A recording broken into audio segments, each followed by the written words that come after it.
የአሜሪካው ፕሬዝዳንት ዶናልድ ትራምፕ በኒውዮርክ ለደጋፊዎቻቸው ባደረጉት ንግግር የነዳጅ ዋጋ ቢጨምርም አሜሪካውያን ዋጋውን ለመክፈል መዘጋጀት አለባቸው፣ የሆርሙዝ ወሽመጥን ደግሞ በቅርቡ የአሜሪካ ግዛት አድርጌ አውጃለሁ ሲሉ ፍጹም አነጋጋሪ መግለጫን ሰጥተዋል። በአንጻሩ የኢራን ምክትል የውጭ ጉዳይ ሚኒስትር ካዜም ጋሪባባዲ ወሽመጡ የሚከፈተውም ሆነ የሚዘጋው በኢራን ትዕዛዝ ብቻ ነው፣ አሜሪካ ሽንፈቷን እስካልተቀበለች ድረስ እገዳው ይቀጥላል፣ የሆርሙዝ ወሽመጥ በትዊተር ወይም በምርጫ ንግግር ሊያዝ አይችልም ሲሉ በጽኑ ተቃውመዋል።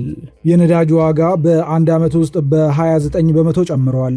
የኢራን ውጭ ጉዳይ ሚኒስትር አባስ አራግቺ ከአሜሪካ ጋር ተደርጎ የነበረው የሰኔ ወር ጊዜያዊ የተኩስ አቁም ስምምነት ፍጻሜ መድረሱን አረጋግጠዋል።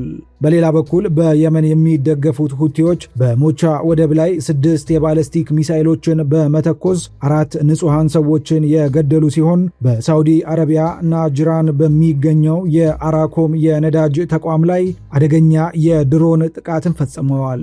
የእስራኤሉ ጠቅላይ ሚኒስትር ቤንያሚን ኔታንያሁ ከአገራቸው የጦር ኃይል ፖድካስት ጋር ባደረጉት ቃለ ምልልስ ብሪታንያን የመጀመሪያዋ ኒውክሌር የታጠቀች እስላማዊ ሪፐብሊክ ሲሉ መጥራታቸው በዓለም አቀፍ ደረጃ ታላቅ የዲፕሎማሲ ቀውስ አስከትሏል። ሳውዲ አረቢያና ፓኪስታን የሚመሩት የ15 ሀገራት ዓለም አቀፍ የባህር መከላከያ ጥምረት በይፋ ተመስርቷል። አሜሪካ ደግሞ በባህር ላይ ለ260 ቀናት የቆየችውንና የሰራተኞቿ የአእምሮ ጤና የታወከበትን ዩኤስኤስ አብርሃም ሊንከን መርከብን ለመተካት ዩኤስኤስ ጆርጅ ዋሽንግተን የተባለችውን ግዙፍ የኒውክሌር አውሮፕላን ተሸካሚ መርከብ ወደ መካከለኛው ምስራቅ አዝምታለች። ሰላም ጤና ይስጥልን ውድ የቻናላችን ቤተሰቦች እንደምን ቆያችሁን? የነዳጅ ገበያውን ያናወጡና የወታደራዊ ስትራቴጂዎችን አቅጣጫ ያስቀየሩ ሰበር መረጃዎችን በጥልቅ ትንተና ይዘንላችሁ ቀርበናል።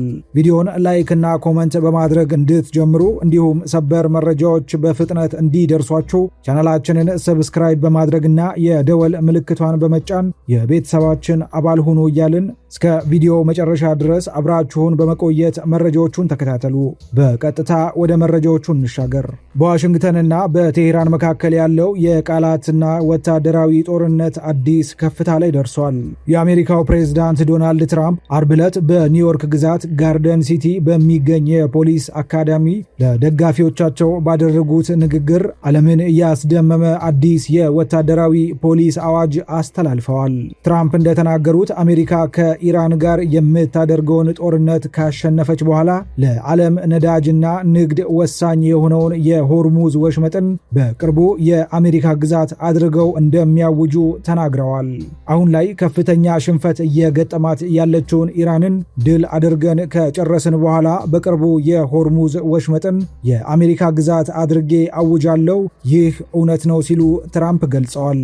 ይህ በእንዲህ እንዳለ ፕሬዝዳንቱ አሜሪካውያን በጦርነቱ ምክንያት ለነዳጅ ዋጋ ጭማሪ እንዲዘጋጁ አሳስበዋል።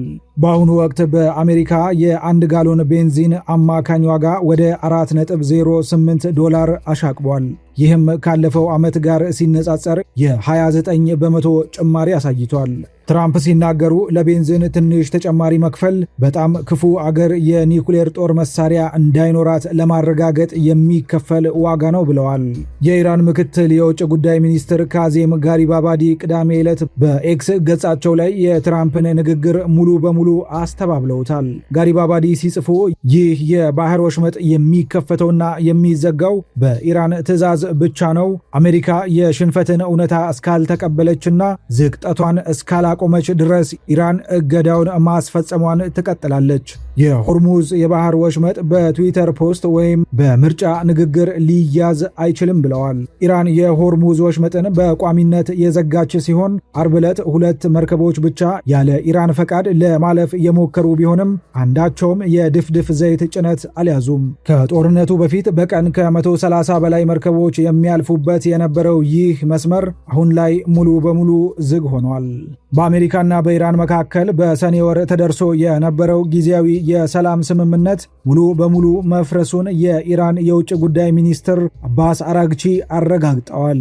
አራግቺ ለሻህራራ ኒውስ በሰጡት ቃለ ምልልስ ጦርነቱ አብቅቷል ብለን ነበር፣ አሁን ግን አዲስ ሁኔታ ተፈጥሯል። ኢራን ከአሜሪካ ጋር ለመነጋገር አልወሰነችም። ዋሽንግተን ከጦርነቱ በፊት የዓለምን የነዳጅ ዘይት 1/5ኛውን ያስተናግድ በነበረው መስመር ላይ እንቅስቃሴ እንዲጀመር ቅድመ ሁኔታዎቻችንን ማሟላት አለባት ብለዋል። በመንግስት ቴሌቪዥን ንግግር ያደረጉት የኢራኑ ፕሬዝዳንት ማሱድ ፔዚሽኪያን በበኩላቸው በአገሪቱ የተከሰተው ከፍተኛ የዋጋ ግሽበት አሜሪካ የኢራን ወደቦችን በማዘጋቷ የመጣ መሆኑን ገልጸዋል። የአሜሪካ የገንዘብ ሚኒስትር ስኮት ቤሴንት በበኩላቸው በሚቀጥለው ሳምንት በኢራን ላይ በታሪክ ታይቶ የማይታወቅ አዲስ የኢኮኖሚ ማዕቀብ እንደሚጣል ይፋ አድርገዋል። በሌላ በኩል ደግሞ በየመን በኢራን የሚደገፉት ሁቲዎች ጥቃታቸውን ቀጥለዋል። የየመን መንግስት እንዳስታወቀው ሁቲዎች በቀይ ባህር ሞቻ ወደብ ላይ 6 ባለስቲክ ሚሳኤሎችን በመተኮስ 4 ሲቪሎችን ገድለዋል። የሁቲዎች ሳባ ዜና ኤጀንሲ እንደዘገበው ደግሞ ቡድኑ በሳውዲ አረቢያ ናጅራን ከተማ በሚገኘው የአራኮም የነዳጅ ተቋም ላይ አደገኛ የድሮን ጥቃት ፈጽሟል።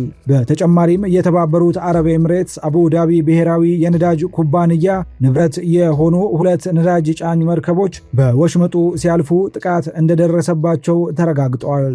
ከጦር ግንባር ወጣ ብለን ወደ አውሮፓና እስራኤል የዲፕሎማሲ ፍጥጫ ስንመለከት አስደንጋጭ መረጃ ተሰምቷል። የእስራኤሉ ጠቅላይ ሚኒስትር ቤንያሚን ኔታንያሁ ከሀገራቸው ጦር ሰራዊት አይዲኤፍ ፖድካስት ጋር ባደረጉት ቃለ ምልልስ ብሪታንያን የብሪታንያ እስላማዊ ሪፐብሊክ ሲሉ መጥራታቸው ትልቅ የምዕራባውያን አጋሮቻቸውን ቁጣ ቀስቅሷል።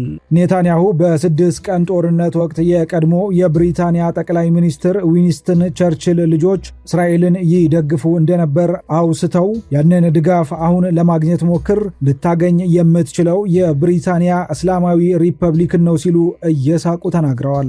ጠያቂው አውሮፓ በሙሉ በእስራኤል ላይ ተመሳሳይ አቋም እያራመዱ መሆኑን ሲጠይቃቸው ኔታንያሁ አክለው አዎ፣ ነገር ግን አንድ ሰው እንዳለው ኒውክሌር ጦር መሳሪያ የታጠቀች የመጀመሪያዋ እስላማዊ ሪፐብሊክ የምትሆነው ብሪታንያ ናት ሲሉ ተናግረዋል። በብሪታንያና በእስራኤል መካከል ያለው ግንኙነት እየሻከረ የመጣ ሲሆን አዲሱ የብሪታንያ ጠቅላይ ሚኒስትር አንዲ በርንሃምም ወደ ስልጣን ከመጡ በኋላ አዲስ አካሄድ መከተል ጀምረዋል። በርንሃም በእስራኤላዊ ግለሰቦች፣ ተቋማትና ህገወጥ ሰፋሪዎች ላይ ማዕቀብ እንደሚጥሉና በእስራኤል መንግስት ላይ ጫና እንደሚያሳድሩ ይፋ አድርገዋል። በመጨረሻም በቀይ ባህርና በመካከለኛው ምስራቅ ያለውን የንግድ መስመር ለመጠበቅ አዲስ ወታደራዊ ህብረት ተመስርቷል።